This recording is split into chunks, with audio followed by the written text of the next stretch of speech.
Eu leio até o verso 22, mas eu quero meditar com os irmãos somente até o verso de número 15. A palavra do Senhor diz: agora vos rogamos, irmãos, que acateis com apreço os que trabalham entre vós e os que vos presidem no Senhor e vos admoestam, e que os tenhais com amor em máxima consideração por causa do trabalho que realizam. Vivei em paz uns com os outros. Exortamo-vos também, irmãos, a que admoesteis os insubmissos, consoleis os desanimados, ampareis os fracos e sejais longânimos para com todos. Evitai que alguém retribua a outrem mal por mal. Pelo contrário, segui sempre o bem entre vós e para com todos. Regozijai-vos sempre, orai sem cessar. Em tudo dai graças, porque esta é a vontade de Deus em Cristo Jesus para convosco. Não apagueis o Espírito, não desprezeis as profecias, julgai todas as coisas, retende o que é bom, abstende-vos de toda forma de mal. Vamos orar.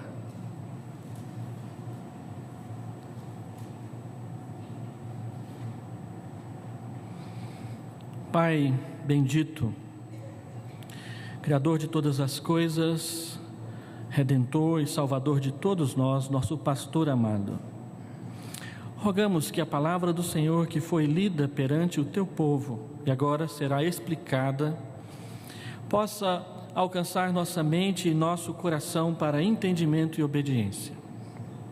Rogamos que o teu Espírito Santo, que o Senhor fez habitar em nós por causa da tua aliança conosco em Cristo Jesus, seja Ele aquele que nos instrua no caminho que devemos seguir como igreja do Senhor e como povo do Senhor. Também rogamos que a palavra do Senhor seja bálsamo nos nossos corações, para edificação, para educação, para nos mostrar o caminho quando tivermos dúvidas ou com hesitação.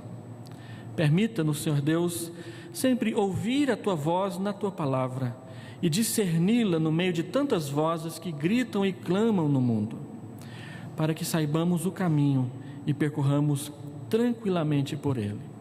Oramos agradecidos porque na Tua bondade o Senhor nos deu a Tua palavra e hoje podemos usá-la para a nossa edificação. Assim te bendizemos em nome de Jesus. Amém, Senhor Deus. Irmãos, antes de trazer a palavra dessa noite, eu gostaria de trazer uma palavra de retratação.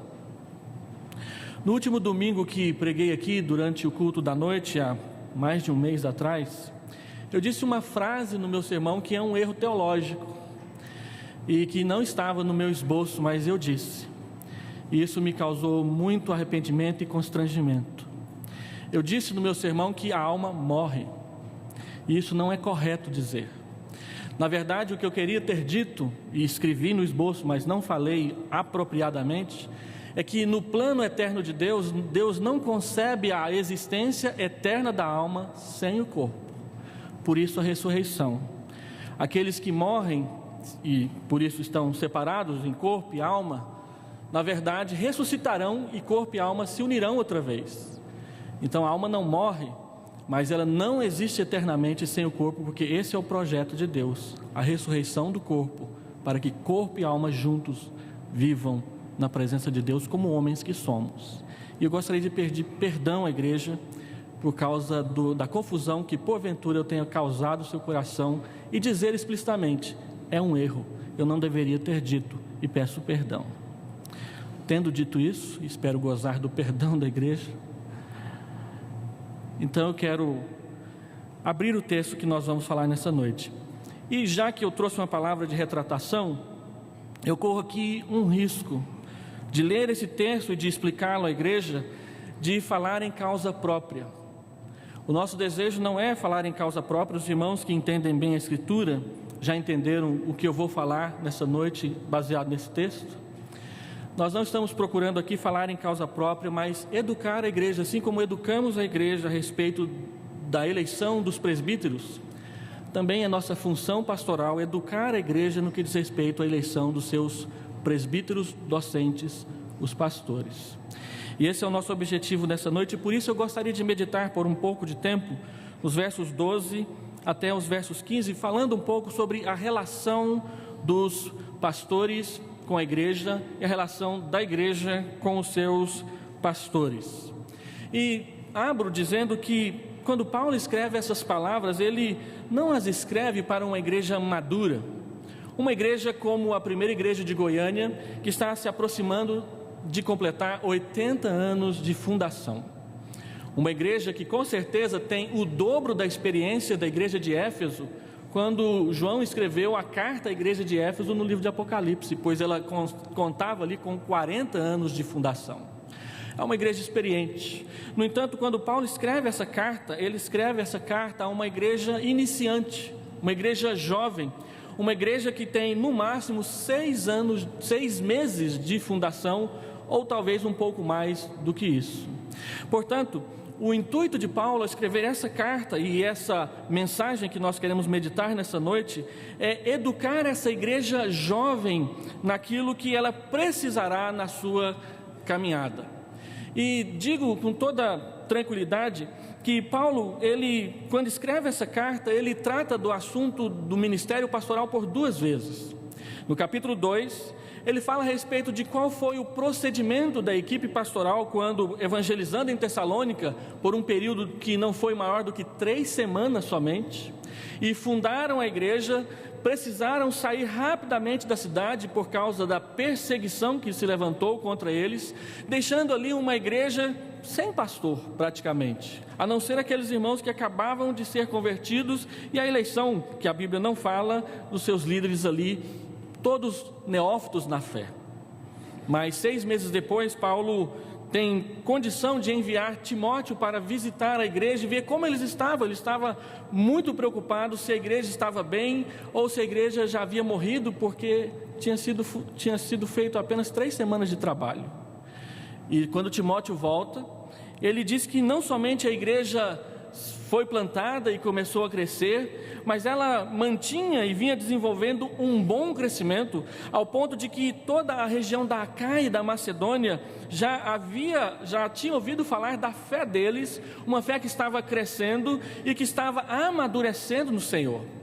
E a razão por que isso estava acontecendo é porque ela estava crescendo de forma saudável em pelo menos 3 áreas. Capítulo 1, versículo de número 3, Paulo recorda diante de Deus o Pai da operosidade da fé, da abnegação do amor e da firmeza da esperança em Cristo daquela igreja.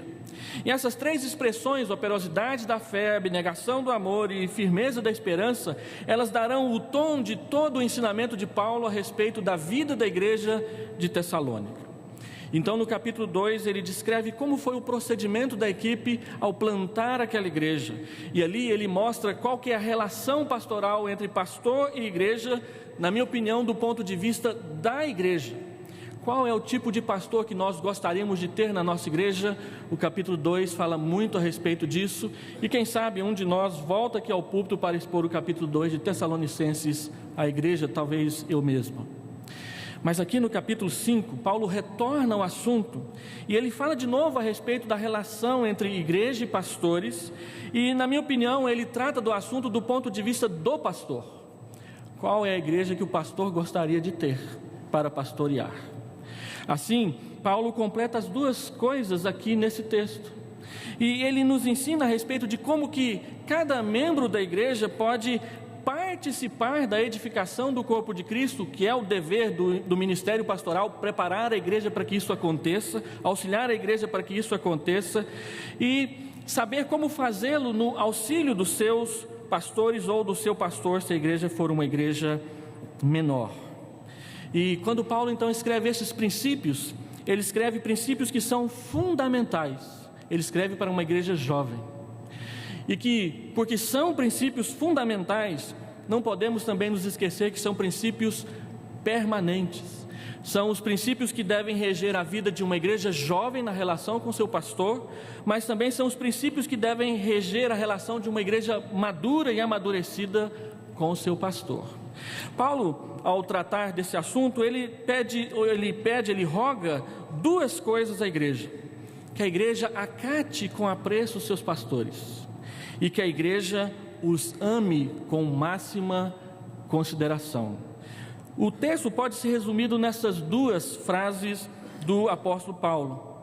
Ele então nos ensina que, em primeiro lugar, para participarmos da edificação do corpo de Cristo, liderança e liderados como um só corpo, nós precisamos aprender a nutrir entre nós um bom relacionamento com a liderança da igreja. Nós precisamos ter a iniciativa de manter e nutrir um bom relacionamento com eles. E como fazemos isso? Paulo diz: acatando com apreço aqueles que nos presidem e nos admoestam no Senhor. Paulo diz, em primeiro lugar, que devemos acatar. Ao dizer que devemos acatar, desacatar já fica jogado do lado. Não acatar também já fica colocado do lado. Aqueles que nos presidem no Senhor, portanto, dentro da obediência à palavra do Senhor, devem ser acatados. Acatar é uma palavra que significa ter respeito, tratar aquilo que é dito, aquilo que é ensinado com interesse, com consideração, tendo a atenção adequada para com aquilo que é dito, para com aquilo que é mostrado no exemplo pessoal, para com aquilo que é vivido entre nós. E Paulo, ao dizer que nós devemos acatar com apreço, com valor, com honra, com atenção e com obediência aos nossos líderes, ele nos dá duas razões para que a igreja faça isso. A primeira razão que Paulo nos dá para que acatemos os nossos líderes, os nossos pastores, e pastores incluem presbíteros e pastores, porque na IPB, presbíteros docentes e presbíteros regentes trabalham em pé de igualdade no pastoreio da igreja. Ele diz que nós devemos acatá-los com apreço, porque eles trabalham entre nós. Observem no texto, no verso 12: agora vos rogamos, irmãos, que acateis com apreço os que trabalham entre vós e que vos presidem e vos admoestam no Senhor. A palavra trabalho aqui é a palavra copiontas, da onde surgiu no português a palavra copioso.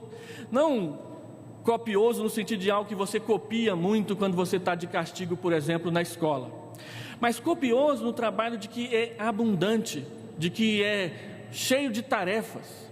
A palavra copioso, ela também traz o sentido de algo que você faz com tanto empenho que você fica cansado. É aquele tipo de trabalho que causa suor, que causa estresse, que causa cansaço.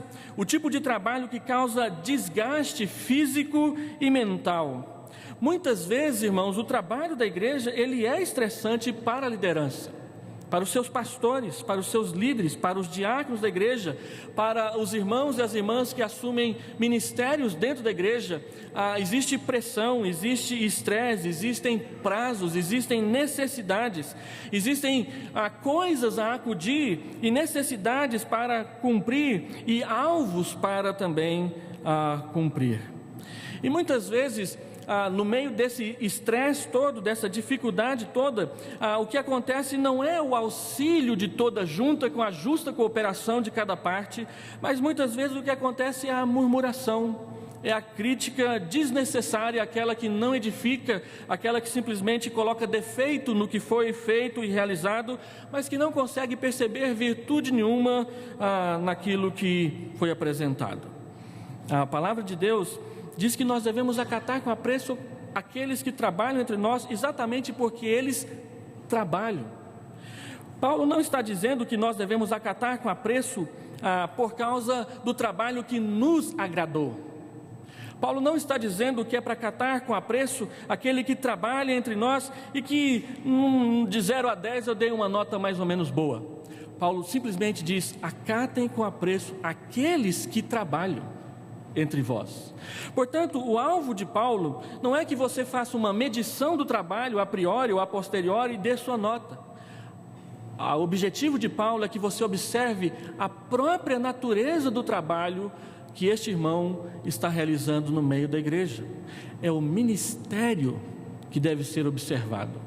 Paulo diz que nós devemos acatar com apreço por causa do ministério, da natureza do trabalho que é realizado, e não do trabalho em si. Deixa eu exemplificar melhor. Um dia, numa igreja que eu fui membro, antes de eu ir para o seminário, nosso pastor passou a ter dificuldades com a igreja. E no meio daquela dificuldade, sempre são os jovens que se levantam primeiro, eles começaram a reclamar e a debandar da igreja. E eu me lembro que nós fomos conversar com um presbítero a respeito do que estava acontecendo. E ele diz: eu nunca votarei contra esse pastor, porque eu lhe devo muitos favores. A igreja estava tendo muitos problemas e era necessário que o conselho agisse de forma ponderada, de forma prudente, mas de forma adequada. Mas o irmão, quando olhava para o pastor, ele não olhava para o ministério em si, mas ele olhava para os favores que havia recebido daquele irmão. Portanto, a avaliação que Paulo está dizendo que a igreja precisa fazer aqui, na hora de acatar o seu pastor, não é os favores que você recebe do pastor, mas a assistência pastoral enquanto ministério, o serviço prestado à igreja por causa do chamado de Deus para servir a igreja.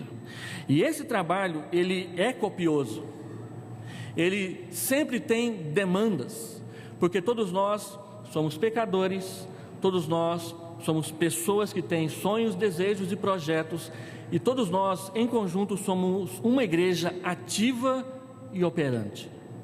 E somente esses 3 exemplos já são mais que suficientes para mostrar que haverá muito trabalho na igreja. E quanto maior a igreja, mais trabalho. Então, por causa da natureza desse trabalho, Paulo diz: acatem com apreço, acatem com valor. E a segunda razão por que se deve acatar a liderança da igreja é porque eles vos presidem e vos admoestam no Senhor. Paulo não está falando daquela liderança que age por conta própria. Paulo não está falando daquela liderança que age de forma independente. Paulo está falando daquela liderança que age no Senhor. Nós devemos acatar, e acatar com apreço, aqueles que nos presidem debaixo da obediência no Senhor. E o que eles fazem? Presidem e admoestam. Presidir é dirigir, presidir é administrar, presidir é conduzir, e admoestar é aconselhar. Admoestar é chamar a atenção quando estava errado. Admoestar é ter que travar certas coisas que não podem ir adiante, porque Deus não aprova na sua palavra. E é por isso que eles nos presidem, nos admoestam no Senhor. Não é por causa daquilo que eles acham melhor, ou por causa daquilo que eles acham mais conveniente, mas é por causa daquilo que o Senhor da igreja determina na sua palavra que eles devam fazer. Por causa do trabalho que é copioso, e por causa da natureza da presidência e da admoestação, a palavra de Paulo para a igreja é: olha, vocês estão crescendo, estão se tornando uma igreja madura, aprendam a acatar os seus líderes, e o façam com apreço, dando-lhe o devido valor. Esse é o primeiro ensinamento de Paulo. O segundo é que ele parte desse, está aí no versículo de número 13, Paulo diz: olha, aqueles que vos presidem e vos admoestam no Senhor, ponto e vírgula, e que os tenhais com amor em máxima consideração. E aí vem um por causa. Nós devemos acatar com apreço, e nós devemos tê-los em amor com máxima consideração. Ora, acatar é ter respeito. Mas Paulo está dizendo que a liderança da igreja, o pastoreio da igreja, não precisa somente do respeito da igreja.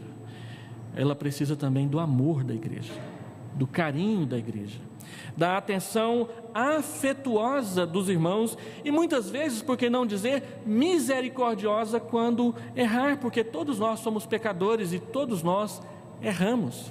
É por isso que Paulo diz aos presbíteros da igreja que quando eles forem disciplinar, Gálatas capítulo 6, que eles o façam com prudência, que eles o façam com mansidão, porque eles também estão sujeitos a cair nos mesmos pecados que Deus mandou que eles tratassem.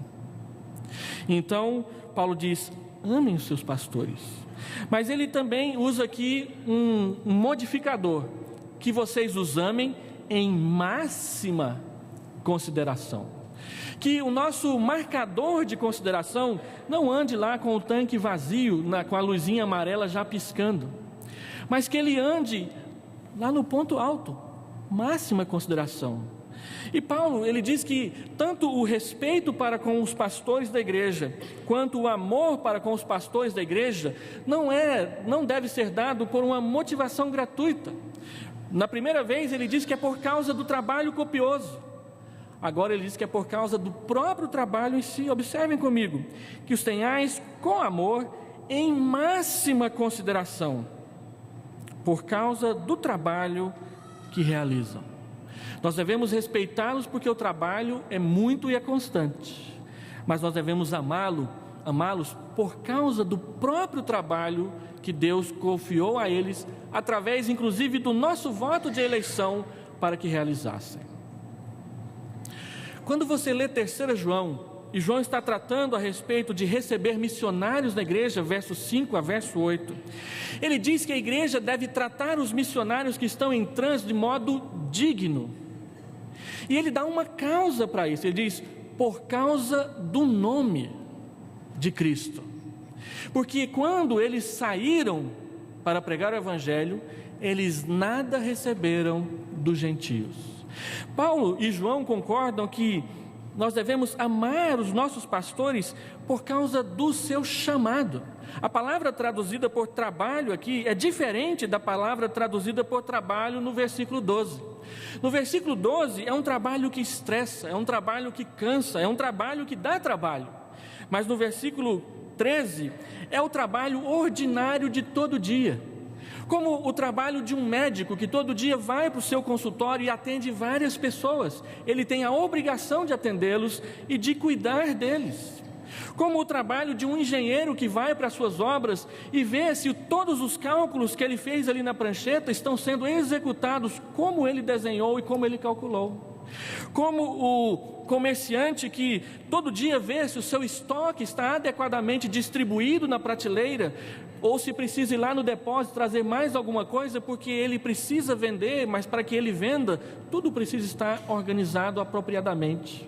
Então, Paulo está falando que nós devemos amar os nossos líderes por causa do seu trabalho ordinário. E qual é o seu trabalho ordinário? Nos pastorear, cuidar de nós, nos ensinar, nos guiar, nos conduzir no caminho que Deus traçou para a sua igreja. Então, o nosso amor pelos nossos pastores, ele tem motivação. E a motivação é o ministério, o chamado, o trabalho que Deus confiou a eles. E ao dizer isso, Paulo deixa bem claro que o ministério pastoral, ele é digno de honra tanto quanto qualquer profissão. Assim como a medicina é digna de honra, assim como a engenharia é digna de honra, assim como o trabalho do gari que varre a rua e que deixa a nossa cidade limpa para que ela não seja um lugar que transmita muitas doenças, é um trabalho digno de honra. O trabalho do ministério pastoral, daqueles que foram eleitos pela igreja, também o é.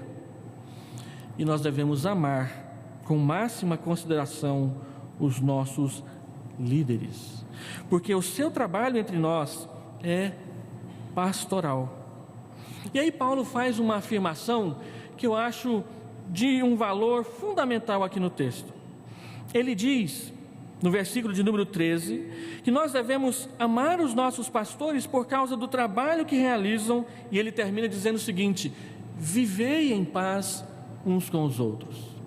Durante muitos anos eu acreditava que esse viver em paz uns com os outros seria a abertura do que ele vai dizer a seguir. Que, portanto, Paulo estava falando da vida comum dos irmãos da igreja. Mas hoje eu penso que não é isso que Paulo está falando aqui. Quando Paulo diz viver em paz uns com os outros, ele está falando dos pastores vivendo em paz com as suas igrejas, e das igrejas vivendo em paz com os seus pastores. Ou seja, que haja uma nutrição de um relacionamento pacífico, prazeroso, cheio da presença do Espírito Santo entre nós, porque Paulo vai dizer em Colossenses que o Espírito Santo é exatamente o árbitro em nossos corações. E aí você vai dizer assim: peraí, pastor, não é isso que está escrito lá em Colossenses, não. Lá em Colossenses está escrito assim, ó, eu sei de cor: seja a paz de Cristo o árbitro em vossos corações. É isso mesmo que está escrito lá. Agora, qual é o fruto do Espírito? Amor, alegria, paz. E todas as virtudes que Paulo menciona em Colossenses 3, de 12 a 17, todas elas fazem parte dos gomos do fruto do Espírito Santo. Portanto, a paz que vai arbitrar o nosso coração é aquela paz do Espírito Santo que habita o nosso coração. Igrejas habitadas pelo Espírito Santo de Deus e que obedecem à sua voz, aprendem com o Espírito Santo e pela palavra a viver em paz, porque se deixam conduzir pelo Espírito, porque se deixam levar pela mão do nosso pastor, porque se deixam abençoar por aquele que é o único que pode dar bênção, que é Deus. Vivei em paz uns com os outros, acatem, amem e vivam em paz. É o ensinamento de Paulo. E quando Paulo então fala a respeito dessa relação com os pastores, ele continua no verso 14 e no verso 15 dizendo: exortamo-vos também, irmãos, a que admoesteis os insubmissos, consoleis os desanimados, ampareis os fracos e sejais longânimos para com todos. Evitai que alguém retribua a outrem mal por mal, pelo contrário, segui sempre o bem entre vós e para com todos. Mas, pastor, exortar, admoestar insubmisso, consolar desanimado, amparar fraco e ter paciência com todo mundo não é ministério do pastor? É, mas também é ministério da igreja. Todos nós devemos chamar a atenção daqueles que são insubmissos. E eu gostei muito da palavra da irmã Elizabeth hoje de manhã, quando ela disse que tem certas coisas que são socialmente aceitas, mas que não são dignas, e nós praticamos entre nós. Falamos uma coisa aqui na igreja, mas falamos outra coisa lá em casa. De modo que o que às vezes falamos aqui na igreja é positivo, mas o que nós falamos lá em casa, sentados na hora do café da manhã, diante dos nossos filhos, que também são pastoreados pelos nossos pastores, não é tão digno assim. E uns dos outros. E administrar conflitos na igreja é uma tarefa penosa para todos nós, porque nem sempre nós somos autênticos, sinceros e diretos como Deus é com a gente. Nós escondemos as coisas. E para mim, eu sempre digo isso, já disse várias vezes, aconselhar no gabinete é um dos trabalhos mais penosos para mim. Porque quando as pessoas vêm ao gabinete me contar as coisas, nem sempre elas contam o que a gente realmente precisa saber. Elas contam aquilo que ela acha que é o suficiente para eu saber.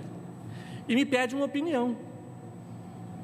E eu sou chamado a dar uma opinião em cima de algo que eu não ouvi e que eu não sei. E depois ela sai do meu gabinete e diz: mas o pastor falou, ele está comigo, ou ele está contra mim.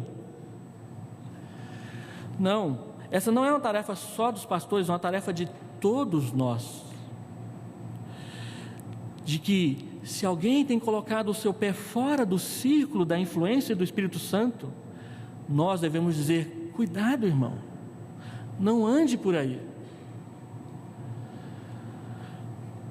Ele diz que nós devemos, além de chamar a atenção de quem é insubmisso, nós devemos consolar quem está desanimado. Nós devemos orar com quem está sofrendo por causa da enfermidade. Nós devemos nos fazer presentes quando há luto. Pastor, eu não gosto de ir no velório porque eu não sei o que eu vou dizer. E às vezes não é o que você diz que importa, é você estar lá. É simplesmente a pessoa te ver passando ali, ainda que você nem sequer a abrace. Eu me lembro quando faleceu um membro da nossa igreja, e 15 dias depois a viúva pediu para falar à igreja. E ela foi à frente da igreja. E ela disse: irmãos, eu lembro de cada rosto, de cada palavra, de cada abraço. E o que eu mais quero agradecer é que na hora mais triste da minha vida, quando meu esposo morreu, vocês estavam comigo. Vocês estavam comigo. Quando nós ajudamos e auxiliamos famílias com luto, com enfermidade, com situações difíceis, elas se lembram, e isso é consolar pessoas fracas e cansadas. Ele diz que nós devemos, além de consolar os desanimados, amparar os fracos. E na igreja temos fracos de muitas formas. A nossa junta diaconal, que tem prestado serviço a esses irmãos, sabem do que eu estou falando. Às vezes nós olhamos para a nossa igreja e achamos que está tudo bem, mas nenhum de nós está livre de crises. Crise financeira por causa da perca de um emprego, crise de relacionamento por causa de uma enfermidade que não se cura e que acaba com as nossas forças e acaba com os nossos recursos, crise de relacionamento por causa de palavras que não são ditas quando precisam ser ditas, crises de confiança por causa de pecados de outros, e a gente põe outros para pagar o preço. Ele diz: não, amparem os fracos, e também sejam pacientes com todos. Tenha paciência. Tenha paciência quando o irmão estiver devendo para você. Tenha paciência quando o irmão tiver dito algo que não te agradou. Um dia eu chamei o irmão para uma conversa. A minha igreja tinha 97 membros e apenas 2 homens não entregavam dízimo. Só 2. Olha que sucesso pastoral. Eu chamei um deles para uma conversa. E eu conversei com ele a respeito de por que você não é dizimista. E ele fechou a cara: o senhor está mais interessado no meu dinheiro do que na minha alma. E me disse 20 minutos de impropérios dentro do meu gabinete, na minha casa. E foi embora. Ficou 3 meses sem conversar comigo. Mas um dia ele voltou ao meu gabinete. 3 meses depois: pastor, eu vim aqui lhe pedir perdão. E me contou uma história que eu não conhecia. Diz: pastor, eu não sou dizimista, porque quando o meu filho nasceu e ele morreu com 30 dias de vida, o pastor da igreja disse que meu filho morreu porque eu não tinha entregue meu dízimo. Ele já não era dizimista. Aí, por causa desse incidente, ele passou a ser menos ainda. E jogou tudo em cima das minhas costas. Ele disse: meu irmão, você sabe que eu não ensino isso. Se o pastor lhe disse isso, realmente ele errou. Não é assim. Mas isso não quer dizer que o não ser dizimista é bom para você. E deixa eu lhe fazer uma pergunta: sua esposa está doente? Não, pastor. Seus filhos são desobedientes? Não, pastor. Você está desempregado? Não, pastor. Tem alguma enfermidade na sua casa que não tem cura? Não, pastor. Então, qual que é o seu problema? O seu problema é que você não dizima. Então, esse é o assunto que o pastor tem para tratar com você. Os outros não precisam. Vamos ser dizimistas? E aí ele passou a entregar o dízimo dele de forma muito irregular. E eu tenho outras histórias para contar a respeito dele. Deixa para outro dia. Irmãos, vamos ser pacientes uns com os outros. Talvez o irmão te ofendeu aqui na porta da igreja, mas depois ele te pede perdão. Talvez você ofendeu o outro irmão lá na frente, e eu tenho certeza que o Espírito Santo vai trabalhar no seu coração. Nem que seja 3 meses, você vai lá pedir perdão para ele. Ou você quer fazer como aquela senhora que disse uma bobagem para outra senhora na porta da igreja, e 25 anos depois elas ainda estavam brigadas dentro da mesma igreja. Eu fui pastor de uma irmã assim. Não sei como é que são os problemas entre um e outros aqui, eu sei de alguns. Mas a Bíblia diz: olha, sejam pacientes. E por último, evitem o mal, sigam o bem. John Stott diz no seu comentário de Timóteo que nós devemos evitar o mal, devemos fugir do mal. Se o mal apareceu diante de nós, fuja. Porque a Bíblia diz que o simples passa adiante e sofre a pena. Então, quando Paulo fala a respeito dessa relação dos pastores da igreja, ele diz: olha, os pastores têm suas funções e devem cumpri-las, mas nós como igreja também temos as nossas obrigações e devemos cumpri-las. O texto que vem a seguir, eu não vou trabalhar com os irmãos nessa noite, ele mostra como que na nossa relação pessoal com Deus, nós também precisamos estar atentos. Regozijar sempre, orar sem cessar e em tudo dar graças, é algo que nós precisamos pessoalmente, individualmente fazer sempre. Não apagar o espírito, não desprezar o ensino e a profecia, julgar todas as coisas e reter o que é bom, são obrigações nossas de cada dia. E aí, a conclusão que eu tiro desses ensinamentos de Paulo, aqui rapidamente, é que pode ser o pastor mais consagrado da face da terra. Se nós não cumprirmos os nossos deveres particulares para com Deus, não vai dar certo. Se eu não oro, não adianta eu querer que o pastor ore por mim, ainda que ele deva fazê-lo. Se eu não leio as Escrituras, não adianta eu querer cobrar do pastor uma postura X ou Y, uma vez que a mente dele está cativa às Escrituras, mas a minha não, porque eu não conheço. Se eu não sou frequente e assíduo à igreja, e pego as coisas todas fracionadamente, como que eu vou crescer pessoalmente? Paulo diz novamente em Gálatas 6, levai as cargas uns dos outros. Aquilo que for difícil, aquilo que for pesado, vamos ajudar uns aos outros a carregar. E nós, pastores e presbíteros, estamos aqui para isso. Deus nos chamou e a igreja nos elegeu, especialmente os presbíteros, e agora a igreja elegerá o seu pastor, e nós estaremos ali do seu lado para pegar do outro lado da carga e te ajudar a carregar a carga, mas nós não temos condição de carregar a carga que é sua. E por último, Paulo diz lá em Gálatas 6, cada um levará o seu próprio fardo, que é a mochila do soldado. Ninguém pode levar a mochila do outro soldado.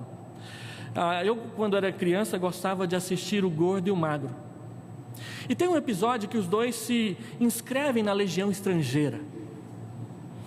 E aí o gordo, que é meio preguiçoso, coloca a sua mochila para o magro carregar. E ele, que é tão franzino, já ficava meio cambaleante com uma, imagina com duas. Mas aí o sargento viu. E o sargento fez uma coisa que o gordo não esperava. Ele pôs o gordo, já que o magro estava carregando as duas, ele pôs o gordo para carregar o magro. E ele teve que carregar o magro e as duas mochilas o percurso todo do treinamento. O seu próprio fardo é seu, irmão. O fardo do pastor como crente é dele.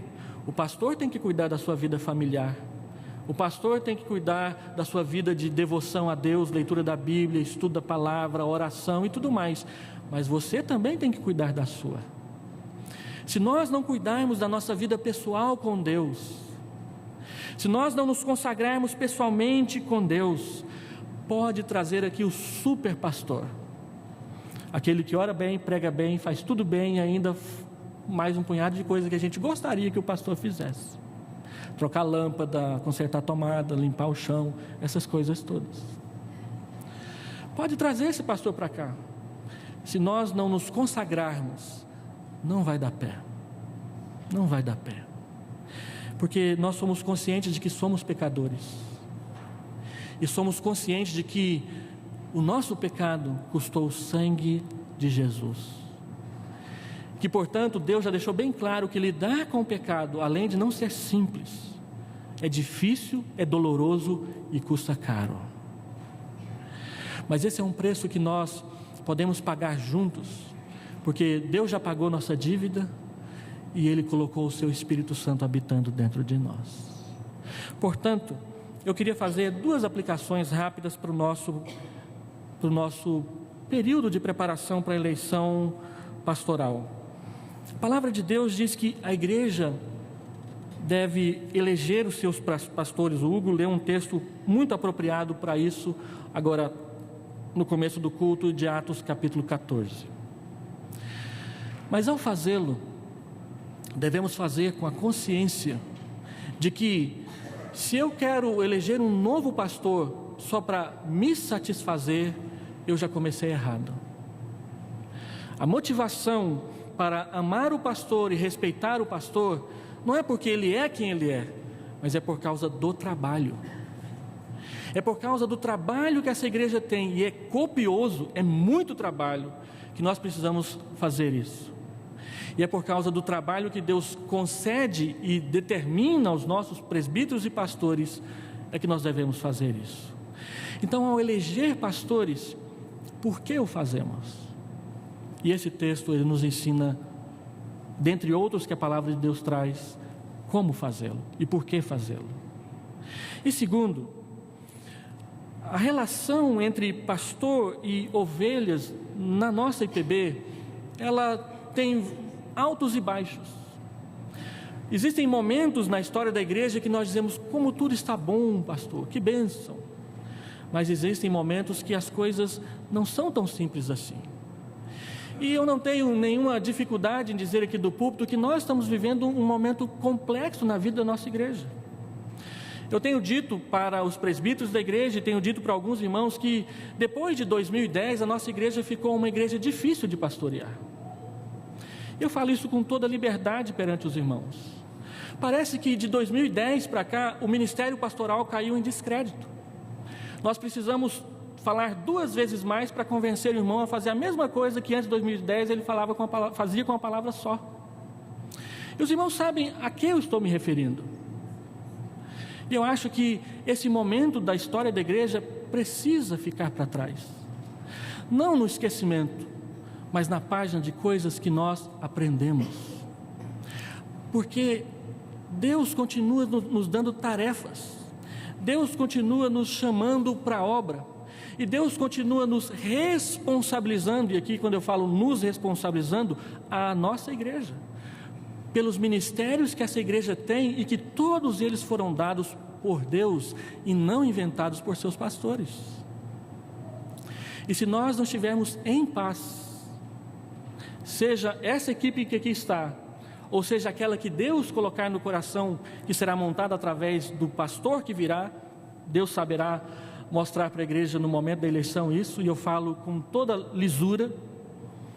Se nós não vivemos em paz, nós não conseguiremos levar essa igreja bem até o final do ano.